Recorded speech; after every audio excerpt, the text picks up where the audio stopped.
My husband asked me to take his car and go to the supermarket, but I knew I had damaged the brakes, and while he was pretending to smile, I knew that if I listened to him, I wouldn't come back alive. But before. If you continue, tell me in the comments what city you're listening to me from. I'd love to know until where my story has come from. Keisha was 34 years old in the habit of preparing the breakfast at 7 o'clock sharp, every day without exception. He liked to start the morning with the sound of coffee dripping into the coffee maker and the smell of bread filling the kitchen. Her life. She was meticulous, almost predictable, as if every small gesture was a piece of a puzzle she had learned to fit carefully so as not to cause a storm. Apparently, it had a life quiet, a nice house, a stable marriage, an office job, and a husband who all considered exemplary. But that morning, as I poured coffee into 2 cups, something inside her felt different. A subtle pressure in her chest, a knot in her stomach, as if something invisible was about to break. Marcus entered the kitchen without saying hello, checking his phone with his half-closed eyes. He was wearing his gray robe, the same one he had been wearing for years, and his expression was same as always, calm, controlled, without a trace of emotion. She put down his phone, on the table took his cup and drank a Zorgo without even looking at it. "Missing sugar," he muttered without looking up. Keisha blinked. He had put sugar in, 2 teaspoons as usual. He said nothing. He walked towards the shelf, took the jar and placed it in front of him. "There it is," he replied in a low voice. He looked up for just a second. That look was enough to send a shiver down his spine, ran over her skin. There was no tenderness, no tiredness, no anger in her eyes. There was something else, something she couldn't name, but it reminded her of the times she had seen him look at other people like that, with a calculated coldness, as if analyzing what was about to happen on the board. The silence between them became dense. Only the ticking of the wall clock and the sound of the knife Marcus used to spread butter could be heard. Suddenly he spoke in that calm tone he used to disguise orders as suggestions. "Go to the supermarket before noon. The guests arrive at 1 in Flossie's. Take my car." The words fell on her like stones, not because of the content, but because of the way he said them. So casual, so exact, so anticipated. Keisha turned slowly toward him, feigning surprise. "Your car? I thought I'd use mine." "Yours." "He's still in the workshop," he replied without looking up. She frowned. "They haven't yet." "Finished. They said it was a minor fix, something with the brakes, nothing serious. I told them to check out other things. You know how they are in those workshops. You give them a little time, and they'll return your car in perfect condition." The way he said it made her blood run cold. There was no impatience, in his tone, no annoyance, just a total confidence, as if he knew that needed to justify anything. Keisha smiled weakly, nodded, and continued preparing breakfast. While as he did so, his mind began to replay the last few days. He remembered that Marcus had insisted on taking his car to the workshop. He himself also remembered that he had spent several nights in the garage saying he had work to do, or that he wanted to check his own car. Until then, he hadn't given importance. But now something was twisting inside him. A dark feeling began to form, as silent as the steam rising from the kettle. "What do I have to buy anything?" he asked, trying to keep his voice steady. "There's a list in the blue notebook next to the phone," said Marcus. "Don't take long, and don't forget to buy wine, the expensive one, the one you like." His way of saying the one you like seemed like a strange gesture. Marcus never remembered her preferences, and if she did, she would use them against her. Still, she nodded. He finished his coffee, stood up, and left the cup in the sink. After he took the car keys, jingled them with a slight movement, and dropped them on the table. There they are. Not lose. Keisha looked at the small keys, common, harmless, but at that moment he felt it like a weapon. Silence returned. Marcus left the dining room heading for the garage, probably to check something else. Keisha watched him, And as soon as he disappeared behind the door, letting out the breath he'd been holding, his hands were shaking. He leaned against the counter and closed his eyes. He tried to convince his mind that he was exaggerating, that the fear was irrational, that Marcus, with all his faults, was not capable of something so monstrous, but his intuition screamed at him. On the contrary, in the 5 years of marriage, I had learned to recognize the changes in his tone, the silences measured, the smiles that didn't reach the eyes. Marcus was a man who never did anything without reason. The landline sounded, breaking the tension. Keisha answered immediately, grateful for the distraction. It was her mother. "Daughter, how are you? Will they come tomorrow? Your father wants to make barbecue." "I know, Mom. Marcus has guests today." "Maybe this weekend," he replied. "Keisha." Her mother's voice sounded worried. "You seem strange. Everything's fine." "Yes, just tired." Keisha forced a laugh. "You know, things as a couple." "Take care, my love. Remember that not all that glitters is gold." The phrase echoed in his mind. Not all that glitters is gold. He hung up. Slowly, still looking at the garage door, a thought crossed his mind. Fast, dangerous, almost forbidden. What if he recorded it? If Marcus was up to something, he needed proof. He approached the hallway and walked slowly without making any noise. The garage door. It was half open. From inside, Marcus's voice could be heard, low, tense, different from the one he used with her. "Yes, I did it," she said. "I loosened the brakes, checked everything. It won't be noticeable until pickup speed. No one will suspect. An accident." Keisha froze. Her breathing became so shallow that she felt like she was breathing hard. She pressed her back to the wall, clenching his fist to keep from dropping the cordless phone he was still holding. "No, it won't fail," Marcus continued. "Everything's been calculated and the pole is in his name. So the money comes to me." Keisha's heart pounded against her chest so hard she feared he might hear it. He wanted to move, run, scream, but his legs wouldn't respond. The voice. The man on the other end of the phone was unintelligible, but he sounded complicit, and he softly chirped that short laugh she had always hated. "And of course, I'll transfer yours later. Don't worry." Keisha slowly stepped back as if every step could awaken a sleeping monster. When he reached the kitchen, he left his phone on the table and he put his hands to his face. He didn't cry. He couldn't. Everything he had built, everything she believed to be real, was silently crumbling. The man who shared her bed, the one who claimed to love her, was planning his death. A noise made her jump. Marcus closed the garage door and went back inside.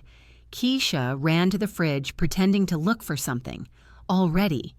"Did you make the list?" he asked, walking in with his hands in his pockets. "Yes, almost," he replied, trying to sound natural. "Yeah, perfect. When you get back, I'll help you. Prepare the food." Keisha nodded without looking at him directly. "Of course." Marcus came over and kissed her on the cheek. Her skin tensed. She felt the rose of her breath, the familiarity of a gesture that now seemed violent. "You are beautiful when you are be quiet," he murmured. She swallowed. "I'm going to get dressed," she said, and walked away. In the bedroom, carefully closed the door and leaned against it. His reflection in the mirror stared at her with an expression she didn't recognize. Fear began to transform into something more. Rage. How could she have been blind for so long? She remembered the small details, the avoided arguments, the changes of humor, the nights Marcus went out to work. Everything fit together. Keisha decided that if Marcus was planning an accident, she was going to give him what he deserved, not an escape, but the mirror of his own monstrosity. "I wasn't going to run. I wasn't going to scream. Was going do what you didn't expect, survive and tell. But to survive, you had to play the same game, pretend she believed in him." He stood in front of the mirror, adjusting his shirt, breathing deeply. He touched up his makeup, fixed his hair, and forced a smile. A few minutes later, he left the room. Marcus was in the living room arranging the chairs. Keisha approached with a carefree tone. "I'm leaving. Do you need me to buy you anything else?" Marcus looked up and smiled, one of those smiles that seems perfect in appearance. "No, love. The list has everything. Take careful. There's always traffic at this hour." "I'll do that," he replied. He grabbed his wallet, keys, and headed toward the door. Before leaving, he turned and said, "I love you." The phrase hung in the air like a lie, so well crafted that even she doubted whether she had ever said it. He had believed it at some point. Marcus smiled again. "I also love you, and that it was the most chilling thing." Keisha left the house, headed to the driveway, and got into Marcus's car, but didn't start the car. His mind was racing 1,000 miles an hour. He couldn't drive that car knowing that the brakes had been tampered with. I couldn't risk it, no. Just for his life, but because if he died, his death would go unpunished. The plan that Marcus had woven so meticulously would be carried out. That idea tightened his chest. No. She was just afraid. She was furious. She looked in the rearview mirror and saw her reflection, eyes fixed, jaw clenched. "You're not going to die here." "You're not going to give up." "No. You are going to let this son of a bitch win." He took out his phone and his hand shook as he unlocked it. Opened the door. Who was he going to call? The police would ask for evidence, something he didn't have, at least not yet. A friend, his mother, a lawyer, anyone with enough sanity to listen to him and tell him what to do, but his finger stopped over a name, Esteban Rivas. Esteban Rivas was a detective, retired, and someone who had helped a distant cousin in a case of harassment. He had the reputation of being reserved, discreet, and above all skilled in not being convinced by appearances. With trembling pulse, pressed the call button. The phone rang twice, before a rough but firm voice answered. Rivas. "Hello, my name is Keisha. I need help." Urgent. Rivas didn't interrupt, didn't ask unnecessary questions. "Explain calmly. It's about my husband. I think he's trying to kill me." Silence for a second, then the detective's voice sounded again with a serene firmness. "Get out of there. Don't get in that car. Do not return home. Where can we meet?" Keisha didn't hesitate. She was already mentally leaving the car in the garage when Marcus's voice sounded behind the house. "Where are you? Are you coming?" The question fell on her like a whip. He looked at his phone. She ended the call without saying goodbye and saw Marcus in the doorway with his arms crossed, looking directly at her through the open window, from the car. "Who are you calling?" The question was simple, but the tone was not. It was a question interrogator, but a confirmation, an accusation. Nobody. My mother. I wanted to tell her that we couldn't go tomorrow. Marcus narrowed his eyes. "Your mother?" Keisha nodded without breaking eye contact. "Yes, my mother." Marcus took a step forward. Keisha felt her pulse throbbed. She tried to keep her face calm. She had learned to do it in 5 years. "Did you take long?" He finally said in a tone that looked like humor, but wasn't. "The invitation is in 2 hours. Don't worry, I've already left." He started the engine with his hand, firm but inside screaming. Sweat pooled in his palms. Marcus. He stepped back and waved with a half smile, like someone who just finished playing a scene and already knows how it ends. Keisha left the house slowly, the car advancing a few yards before stopping at the first corner out of his sight. His hands shook, throat closed. He couldn't breathe. He pulled over. He turned off the car and rested his forehead on the steering wheel. He stayed like that for a few seconds that they seemed endless. Then he lifted his head, checked that no one was following him, and picked up the phone. "Call Rivas again." This time he answered before the second ring. "Where are you?" "I left the house, but I'm in the car. He fixed it." "The brakes. I don't know how serious it is." "How far are you?" "A few blocks." Rivas spoke quickly. Don't drive fast. Do not brake suddenly. Go to corner 8 and Elm Street. There's a mechanic shop there. I'll meet you. Keisha nodded, although he couldn't see her. Okay, be careful. Keisha hung up and drove slowly, almost crawling through the city. Every red light made his heart contract. Every sound, the strange thing in the engine, made him tense up. He imagined Marcus watching from some window, waiting for the outcome, for the news to come to him. Would confirm his wife's tragic accident. But it didn't happen. He made it to the workshop Rivas. He was already there, leaning against the wall with a dark expression and his arms crossed. When Keisha parked and got out of the car, the detective approached. "You don't have to explain anything yet. Let's make it check," he signaled to the chief. Mechanic, a man with dirty hands and a tired face. "This lady's car needs an urgent review. Brakes." The mechanic nodded and pushed it toward the elevator. Keisha. He observed everything in silence while Rivas accompanied him inside. The officer took him to a small office at the back. "Sit down. Now tell me everything." Keisha did. From the beginning, the whole story. Breakfast, sugar, Igor's request that she use her car, the phone call he heard in the garage, the calm tone Marcus used to hide his cruelty. Rivas listened without interrupting. When she finished talking, he just nodded. Do you have your phone?" Keisha frowned. "Yes, why? Can you access the phone records?" "Of the house." Keisha mentally reviewed. Marcus had a line at home and another cell phone that he handled with obsessive discretion. "I have the fixed line number. I pay the bill. I can access it online." "Perfect. Do it. I want to know who called and at what time." The mechanic appeared a few minutes later with an expression that confirmed the worst. "It's a disaster. The brake fluid cable is cut. Not completely, but enough so that after a few kilometers, it practically do not respond. This wasn't an accident. Someone did it on purpose." Rivas looked Keisha. "Do you want to continue?" She nodded. "To the end." The detective pulled out a card and handed it to the mechanic. "Prepare me a written report with photos. Detailed, as if it were for court." The mechanic agreed. Keisha felt strangely calm.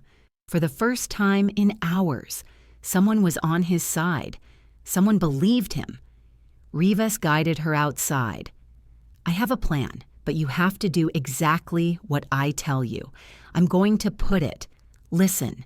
You will return home with another car, borrowed. You'll tell Marcus that yours broke down on the road and that a kind person lent you one. He's going to suspect it, but he can't prove anything. While you do that, I'm going to collect evidence. We're going to review the calls, the messages, the movements. If this has an accomplice, we're going to find him." Keisha felt a flash of panic, going back to that house to facing Marcus.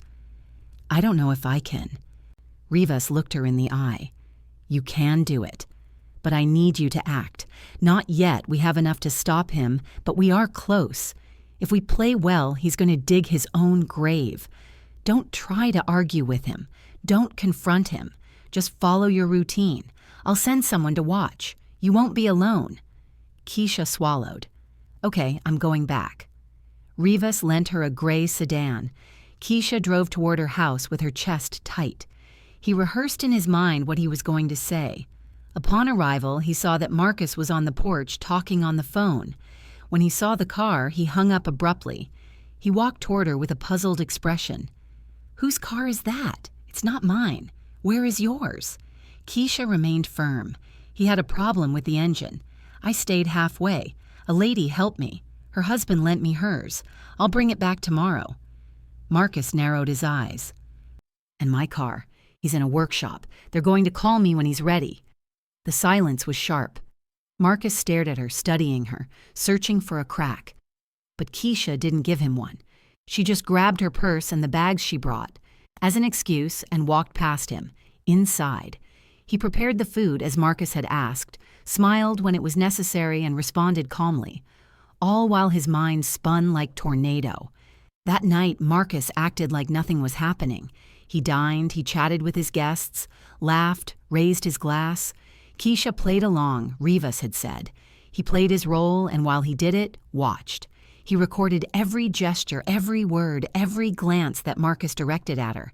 He already knew this wasn't about survive another day, this was war. And Keisha had decided he was going to win it. Keisha spent the following days living a life divided. On the outside, everything followed seemingly normal. Marcus was still the charming, attentive husband, considerate. He woke up early, prepared breakfast, kissed her on the forehead, and asked her how she had slept. But under that mask, Keisha felt it. The expectation, the calculation. He was waiting for something to fail. She, for her part, he had learned to pretend with unnerving perfection. He smiled, served him food, thanked him for his consideration. But every night when Marcus fell asleep, Keisha stayed up in bed, her eyes open in the darkness, listening to the sound of her breathing. He had it measured. I knew when he would turn around, when he would get up to go to the bathroom, when he would return. She herself had become an observer. While pretending, Esteban Rivas and his team worked in the shadows. Rivas had secured a court order to access Marcus's phone records, and what they found confirmed the worst. In the month before the sabotage of the car, Marcus had made a series of short calls but consistent with the same number, always at early hours or late at night. Rivas. He tracked the number. It belonged to Jamal Robledo, an old friend from the university, someone Marcus had mentioned casually a few times. According to the records, Jamal worked as an insurance consultant. Private, and according to research, I had personal debts, serious debts. Marcus was not alone. He had an accomplice and a financial motive.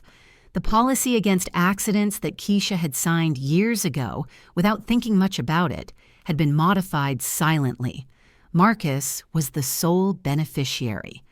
If she died in an accident, he would collect almost $1 million. The full picture was beginning to form. Not. It was just a crime of passion or momentary hatred. It was a cold plan, methodical, calculated to look like a tragedy.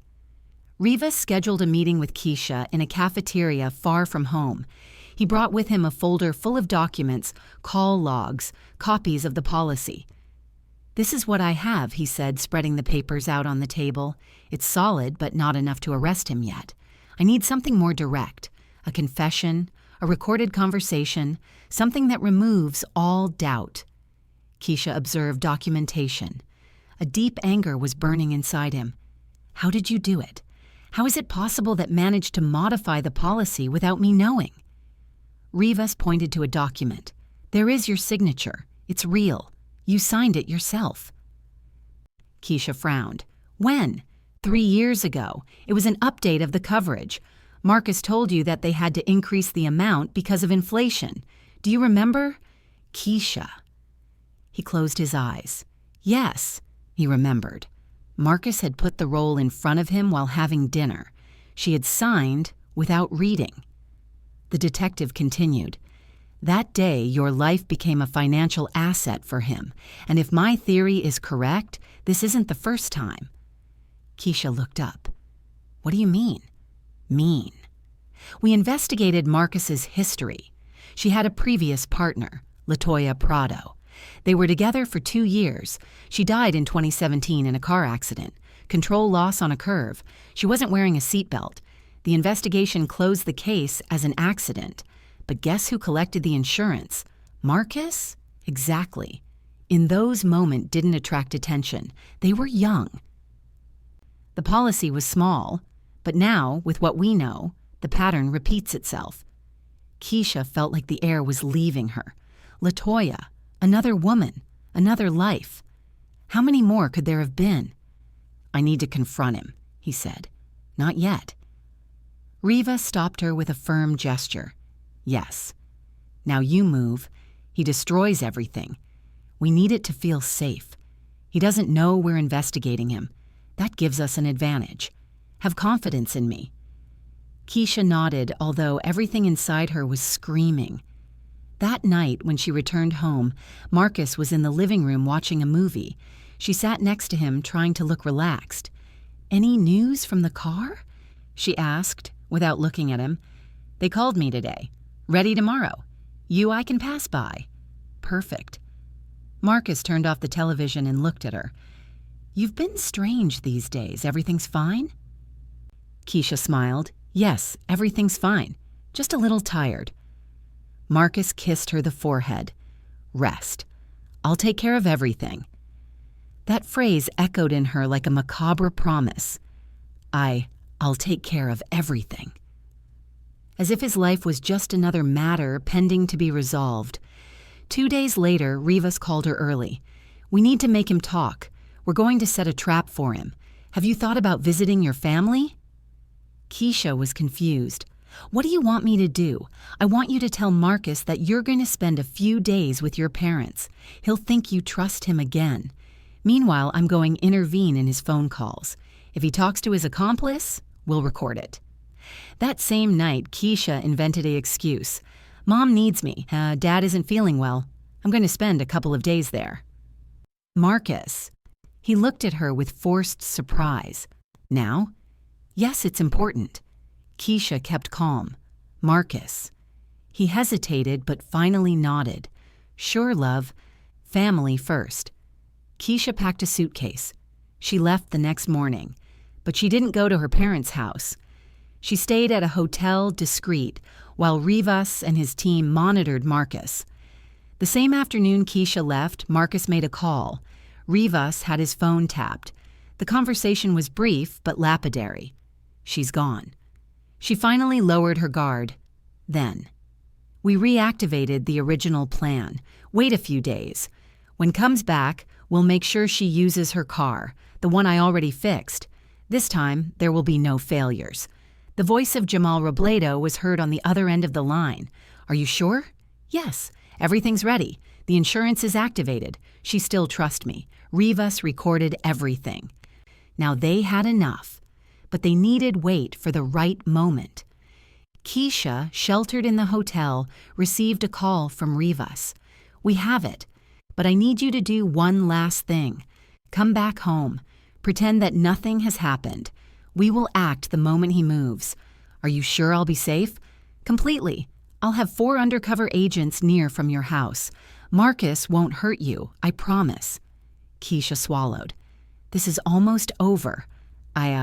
I know. Hold on a little longer." Keisha returned home that same night. Marcus received her with a smile and a hug. "How is your dad?" "Better, thanks." Marcus stroked her hair. "I'm glad you're back." Keisha felt his cold skin against hers. "I also." The next day passed tensely. Keisha. He expected something to happen at any moment. Marcus acted normally, too normal. That afternoon, while she was in the kitchen preparing dinner, Marcus entered. "Love, I need you to do me a favor. Tell me." Keisha's heart pounded. "Can you go to the pharmacy for me? I ran out of my medicine and I can't right now. Use your car. Already it's fixed." Keisha looked at him. There it was. The trap. The final attempt. She forced a smile. "Of course." "I'm right. I go." Keisha grabbed the keys. Before leaving, she sent a message to Rivas. "It is now." Rivas answered immediately. "Go ahead. Don't get in the car. We are ready." Keisha went out to the driveway, saw his car parked exactly where Marcus had left it the day before. She approached slowly, opened the door, and sat inside. But he didn't start the engine. Instead, he waited. Less a minute later, 2 black cars surrounded his block. Officers and civilians jumped out. Marcus, who had been watching from the window, turned pale. Before he could react, Rivas entered the house with an arrest warrant. "Marcus Rivers, you are under arrest for the attempted murder. Anything you say can be used against you." Marcus tried to maintain his composure. "This is a mistake. Save it for the judge." Rivas grabbed him by the arm. Keisha came out of the car and watched as they put handcuffs on him. Marcus looked at her with an expression that mixed surprise and hatred. He started to say, but Rivas interrupted him. "She did what you didn't expect. She survived." Marcus was put into the patrol car. Police. Keisha looked at him until the car turned the corner. He didn't feel triumph. Not yet. He just felt tired, deeply tired. Rivas approached. "Are you okay?" Keisha nodded slowly. "Yes. For the first time in a long time, I'm fine." The Rivas team had done a thorough job. Marcus Rivers was arrested at that same afternoon. Within hours, Jamal Robledo fell too. Both they were taken to separate cells, hoping that the pressure would break one of them. It didn't take long. Jamal, faced with the weight of the evidence, agreed to cooperate in exchange for a reduced sentence. Recognized have known about Marcus's plan and admitted having received money to help manipulate the car. Not did the work himself, but he connected Marcus with a mechanic without scruples, who, for a sum of money, I was willing to do any job. That mechanic was also arrested. Within a few days, the history was complete. Keisha decided to testify. Her lawyer advised her that she didn't need to do it, that there was already enough evidence, but she insisted. "I need to say it. I need him to hear it, in front of everyone." The preliminary hearing was held in a small, cold courtroom. Marcus entered in uniform orange, handcuffed, with a tired but defiant expression. When their eyes met, Keisha did not. He looked away. She had stopped being afraid of him. She testified calmly, clearly, without crying. He told how he had lived those days of anguish, how he heard the call in the garage, how he felt the certainty that if he got in that car, he would die. The prosecutor asked him, "Did Marcus ever threaten you directly?" Keisha paused. "No, he never raised his voice. He never hit me. That's the worst thing. Always so kind, so controlled, as if he loved me. But love doesn't plan your death." Marcus's lawyer tried to discredit her. "Isn't it possible you were wrong? Misinterpreted? How can you be sure that—" Keisha interrupted him. "I heard him say it. I have witnesses. I have evidence. And I'm alive because I didn't believe him." Marcus was formally charged. Attempted murder, insurance fraud, conspiracy to commit a crime.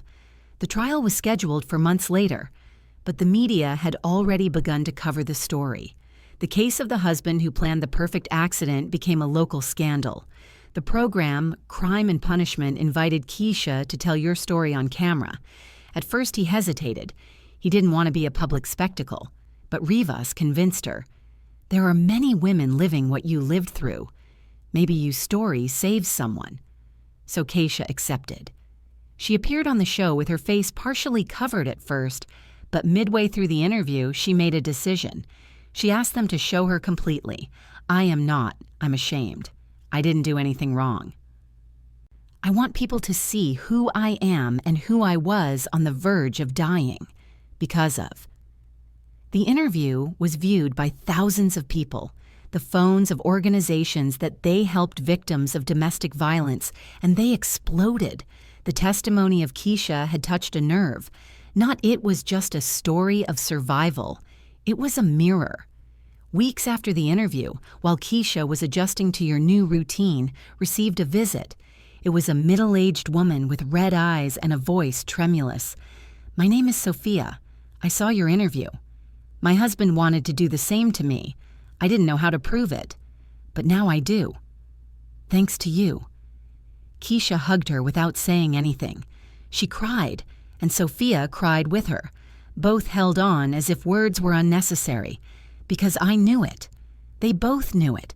When the trial began and was fast, Marcus's lawyer tried to present him as a loving husband victimized by a distorted interpretation of events. But the tests were overwhelming. The recordings, the modified policy, the testimony of Jamal, of the mechanic, of Rivas. Marcus barely spoke during the trial, but in his closing statement he said, "I didn't want to hurt anyone. Everything got out of hand." Keisha, who was in the front row, murmured under his breath, "Liar."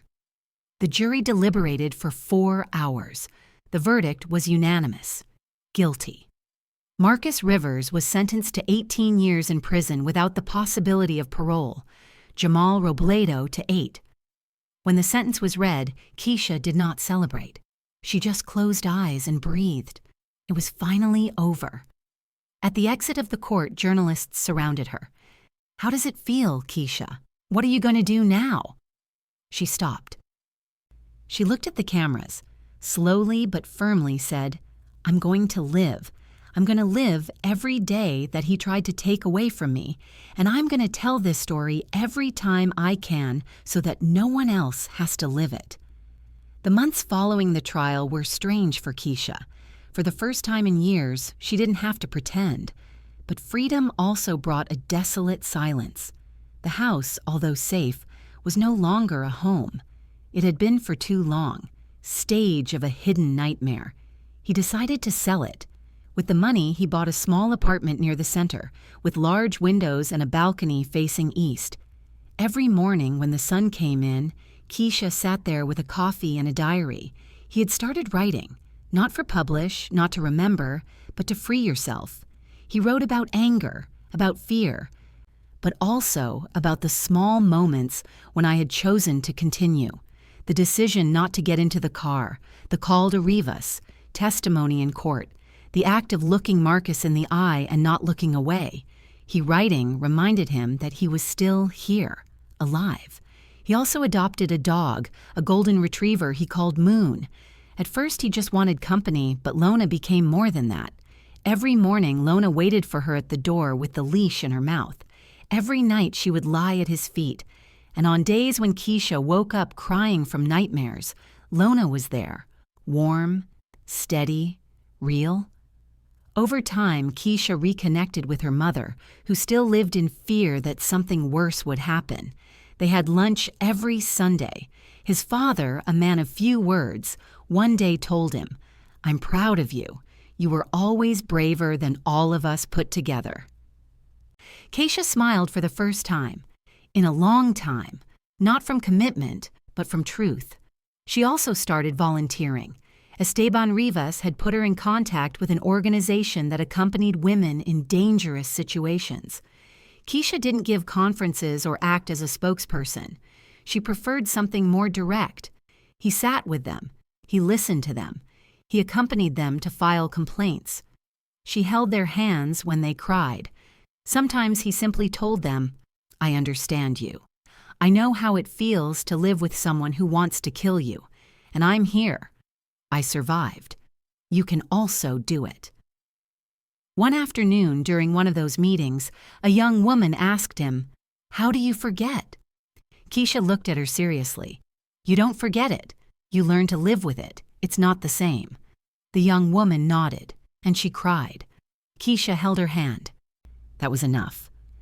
6 months after the trial, Keisha received a call. It was Inspector Rivas. I need to talk to you. It's important. They met in the same cafeteria as always. Rivas had a serious expression. I found out something.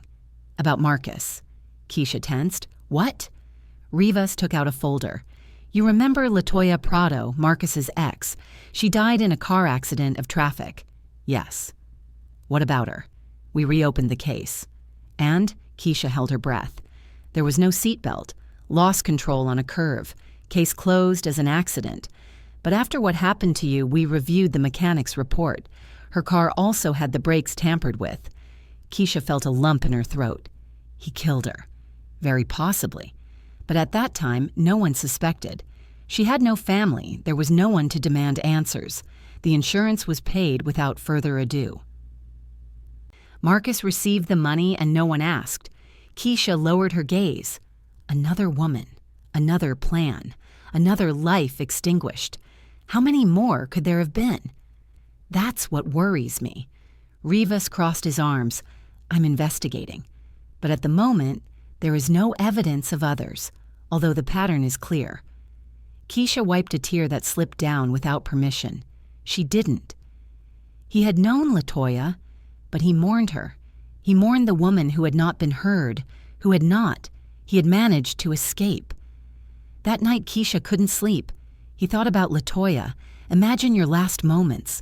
The car out of control, screaming silence. And Marcus, collecting the insurance, pretending to be devastated. The next day, Keisha decided something. I was going to visit LaToya's grave. He found out where he had been buried. A small cemetery on the outskirts of the city. When he arrived, it was a gray afternoon. Few people walked between the tombs. He looked for it until he found the simple tombstone. Just a name and a date. No epitaph. No flowers. Keisha knelt. "Sorry. I'm sorry you didn't have a chance, but I'm going to make sure your death means something. I promise you." He left a bouquet of white lilies, and before leaving, he took a photo of the tombstone. That image was going to be part of his story, because LaToya deserved to be remembered. 2 weeks later, Keisha received invitation to participate in a documentary. Crime and Punishment had decided to dedicate a special episode to his case.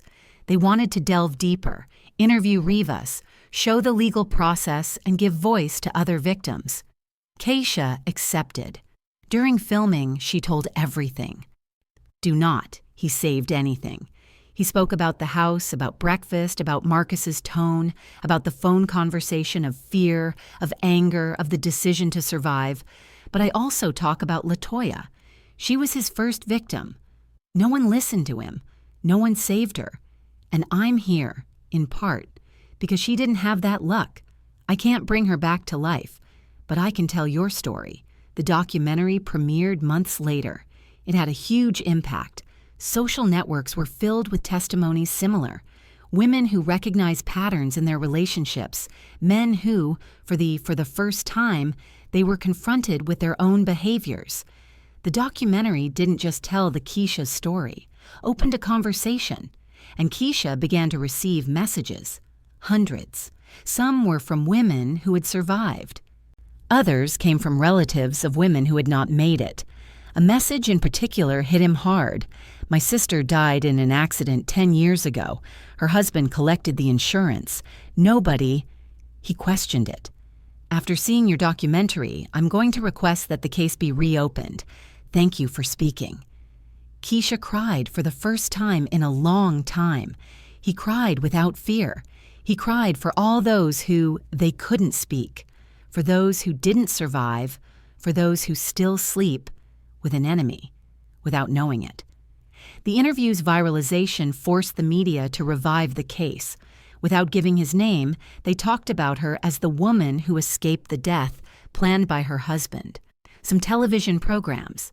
They asked to interview her with her face uncovered. She refused. She wasn't looking for fame. She never went for it. That's it. "I'm not an example," Rivas told him in a conversation. "I only spoke because I couldn't keep silent any longer, and that's why you became an example," the inspector replied, because she wasn't looking to do it. Keisha then understood that the truth doesn't need spotlights or a stage. It just needs space and someone willing to open the door. Every week I received letters, messages, even drawings from women who considered her a beacon, a heroine, but a living proof that you can get out, that you can breathe after the horror, that life, although scarred, can be hers again. Keisha wasn't looking for fame. She was looking justice. But his voice became a beacon for those who lived in darkness. And from there, from that place, new, silent and strong, began to write its own story. This time without deception, without masks, without fear, with the moon at your side, with the truth before us, and with the certainty that being reborn was not returning to the starting point, but rather moving forward, being someone else. She was. Another completely, irreversibly free. The news came one clear morning, without warning. The prosecutor told him, he said in a neutral, almost bureaucratic voice, as if he were talking about just another sentence on his agenda. Marcus had been sentenced to 12 years in prison. His accomplice, Jamal Robledo, received 8. There were no appeals, no surprises. Justice had finally drawn its line. Keisha heard everything in silence. The call ended with a phrase I would never forget. "There's something else. It's not official yet, but we think you should know." Another woman appeared. That. Another word pierced her like a cold needle. Who? She asked breathlessly. Her name was LaToya Prado. She was Marcus's partner a few years ago. They had a relationship short, according to records. She died in a car accident in 2017. Case closed. loss of control on a curve. I wasn't wearing a seatbelt. But now, when we reviewed the insurance policy, we found something strange. It was Marcus's name. He collected the money 3 weeks later. He was a minor at the time. 30. It didn't attract attention. But now, with what we know, do you think he killed her too? We can't say for sure, but the pattern is the same, and she didn't have who would defend her. She had no family, only a sister who lives abroad and couldn't take charge of the investigation. Keisha hung up without another word. The coffee on the table had gone cold. Lona, asleep at his feet, raised her head and looked at her with those eyes that seemed to understand everything. Keisha stroked it, feeling a tremor in her hands that were no longer unknown to her. Latoya, a man among many who could have disappeared into oblivion, but now he had a face, a story, a voice, and a silence that screamed from the grave. Days later, Keisha went to the cemetery. She looked for the grave with the help of a map. He found it next to a dry cypress tree on a seldom-used corner. The tombstone was simple, white, without ornaments, just the name and date of birth. Nothing else. He knelt in front of the stone with his hands resting on the ground. He didn't cry. He just spoke in a low voice. Words that just came out. They didn't listen to you, but they listened to me. I don't know why. Maybe it was luck. Maybe it was fate. But I can't help but think that this man, whom you also loved, played with our lives as if they were pieces on a board. You didn't have the opportunity. I took it. And if I'm alive today, it's because you somehow opened my eyes from wherever you are. He stood there for a while. The wind blew gently. The sky clouded over, and in that instant, Keisha knew there was a debt she couldn't pay off. Because even though Marcus was in prison, even if justice had spoken, the past could not be revoked. Latoya was still dead, and she was still alive. That was the reality, and also the burden. She came home later, quieter than ever. That night, she didn't turn on the television. She didn't cook. He wrote, just sat on the living room floor with Luna lying next to him and looked the roof until dawn. 2 weeks later. Keisha did something that he had avoided for months. He drove. It had been a long time since the last time he sat behind the wheel. Not for lack of opportunity, not out of necessity. It was fear, a visceral, almost irrational fear that steering wheel was connected in some way to his death. I couldn't touch it without imagining the broken brakes, the final curve, the emptiness. But that day he did it. He started the engine, adjusted the mirror, placed his hands on the steering wheel, took a deep breath. Lona, from the back seat, watched her with calm. He left the garage, took the main street, and began driving without music, without rushing. Every traffic light was a victory. Each turn, a conquest until the road arrived, the same one Marcus he asked her to drive the day of the supposed lunch with friends. The same one that wound up a hill and descended into a sharp curve just before the bridge. That curve where the brakes would have failed. He stopped. He stopped the car at the edge of the road, turned on the flashing lights, and turned off the engine. He got out carefully. He walked toward the guardrail. From there, he could see everything. The valley, the river in the distance, the horizon. Keisha leaned against the cold metal, looked down, imagined the car rolling out of control, his body hitting the steering wheel, the windshield exploding, the silence after the impact. But it didn't happen because it wasn't uploaded that day, because he did not obey, because he heard a phrase, just a phrase, a confession said to the carelessness, believed to be secret, filtered through the bars of a poorly closed garage. That saved his life. A phrase heard in time saved his life.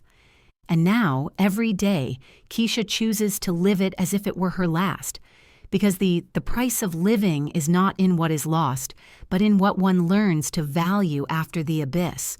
Because the freedom isn't just physical, it's mental. It's taking the wheel even in fear, and keep driving, even if the road trembles, even if the shadow of the past still crawled away. Keisha returned to the car. She got in. Luna greeted her with a slow tail movement, as if it understood that this day was not just any day. This day was the end and also the true beginning.